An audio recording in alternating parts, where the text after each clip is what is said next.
My name is Khanh. I'm the creative director and founder of Khanh Fashion Designs, and we are based here in Dallas, Texas. Majority of our clientele are actually American.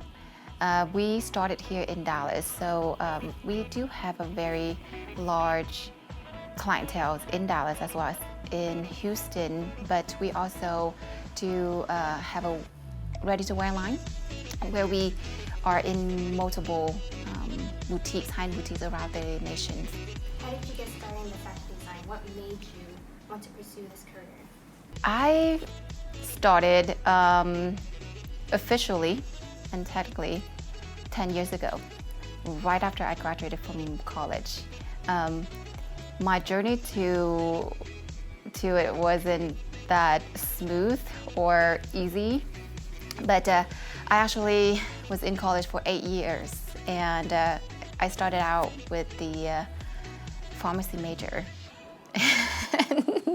I changed that major and against my parents' wishes.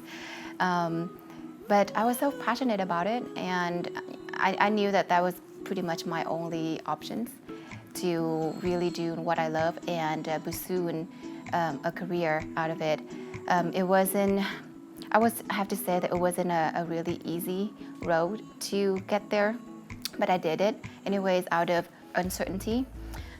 So I started my fashion journey about 10 years ago.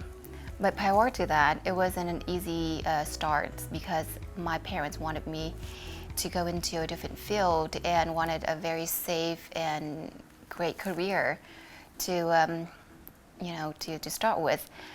But however, against my parents' wishes, I was very stubborn. I was so passionate about fashion and the artistic side of it. Didn't understand anything about the business side of it, more so on the creative side. However, I think that it was just because of the passion so strong. I went for it. I changed from pharmacy major to fashion design major, and basically it took me longer than most graduate would get out of college. And but I knew that I didn't have that much time. I was in my late 20s when I graduated from college. During my last year, I actually entered for a lot of competition. I won a few. Out of those few, one of them that really, really changed my life was the Fashion Group International Scholarship Competition, where I was actually sponsored the whole trip to Paris and study fashion design under some of the very most influential people in the fashion industry, working under the marketing director of Christian Dior, and also getting to work backstage at Elisab Haute Couture show. So it was, it changed my whole idea, and just, it took me to the next level of fashion that I didn't even think that it was existed, in America. While I was there, my husband, then boyfriend, came over to Paris. We explored Europe for about 2 weeks, and then we traveled to Venice, and that's why he proposed to me. It was a very nice, romantic proposal, and with the inspiration and the drive and the so much inspiration that came from Paris, I came back and I started to design all of my wedding dresses, not just one. I designed 4 dresses. As you know, I'm Vietnamese, so I designed my own áo dài. I designed my own main wedding gown, and also the first stand and cake cutting, and the last one that almost didn't make it into the wedding was the short dress, which it's the mini lace dress, but I make it short into a lace dress. And that was a dress that I was stopped and asked constantly, where did you get that dress? Of course, the people that attended the wedding, they knew that I designed the dress, but we actually went out after the wedding. And I got stopped in the middle of the road just asking where the dress came from. So Fast forward to a year later, I attended the event of Fashion Group International, where I actually won the award from. And I designed that dress in red, actually in black, And again, it actually made a really great conversation, piece.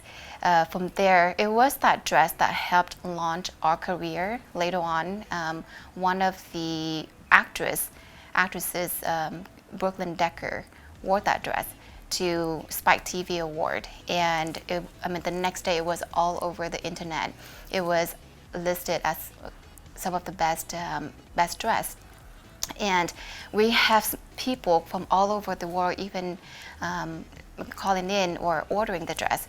And from there, it caught the eyes of Saks Fifth Avenue buyer. It caught the eyes of Neiman Marcus, ran the runway. And from there, it was the dress that we made the most until today. It was our best sellers. From there, we got into Saks Fifth Avenue. We got into Neiman Marcus, ran the runway, and many other boutiques around the nation, as well as international, Harvey Nichols. So as a Vietnamese American designer, what kind of difficulties have you faced in this industry that is so Americanized and so rooted in the Caucasian industry? There's so many obstacles to go through. How do you pass those? Like, what kind of obstacles have you faced that you can tell the viewers? Well, I have to say that one, and that this came from within, was the in a way that it was I would say more so of the lack of knowledge from the family, because we are raised in the Vietnamese. We are raised as Vietnamese and in the Vietnamese culture, and being in the art or creative field was not very much acceptable. And my first challenge I was facing was my own family, that no, this is not a career for you, and you shouldn't go for it. That was my first one that I have to face and really challenge myself and really push through. And I really believe that because of that challenge and because of that strength that I gained from the challenge, I was able to push through not only within our own culture and my family, but I was able to really get the strength and work hard and showcase what I got to give. From there, I think that the challenge is also, another challenge was actually getting your work out there, and being a minority, it is harder. It is definitely harder because you have to fight with so many talented people out there, and it is the career, it is the industry of creative, and I would say the product that we create is not a product that people need to have. It's a product that people desire to have. It's the product that you have to actually build a lifestyle around in order to sell that product. So that's another challenge is that we have, for me as a creative director and as a designer, I have to create a lifestyle that I want for myself first in order to sell that product, and that's definitely a journey to get to, because you have to sell that lifestyle in order for people to buy into what you're selling. So, yep. Is there any advice you can give to the younger generation, the Vietnamese younger generation that want to pursue this career? First and foremost, you have to love it. If you don't love it, you won't be able to survive.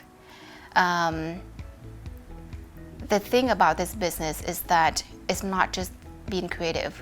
You have to be able to identify the purpose that you're going to have to go into this business. Also, understanding the business aspect of it is really, really crucial. In order to maintain and thrive and grow in this business and industry, you have to understand the business side of it, and in a way that you are a little bit of everything. You have to wear so many hats and able to learn able to learn, always learning. Being creative is just a very small percentage of this whole fashion industry business that you're going into. So I would say that always have to be open to learn and connect yourself with the right people. So you said that your inspiration in like Paris really launched your career.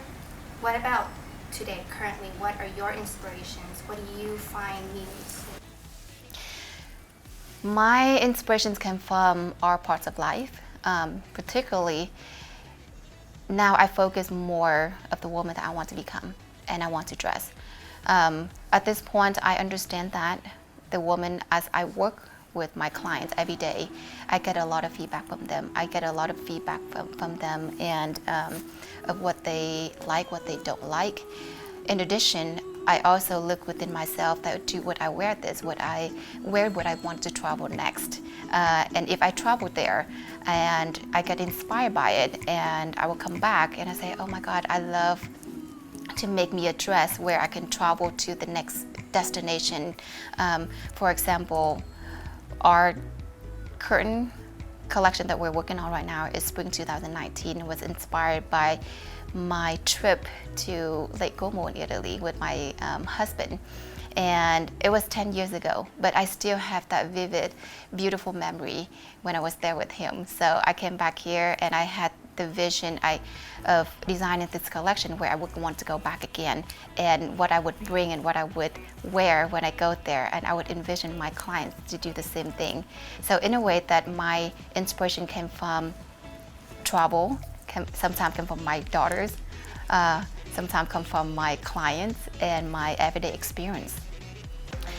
Well, I'd like to thank you, Media Magazine, for having me and for conducting this interview at our showroom today. I wish you all very best and very exciting to have a very beautiful and magazine here in the Dallas community. We look forward to grow with you and to be a part of really great things in the future.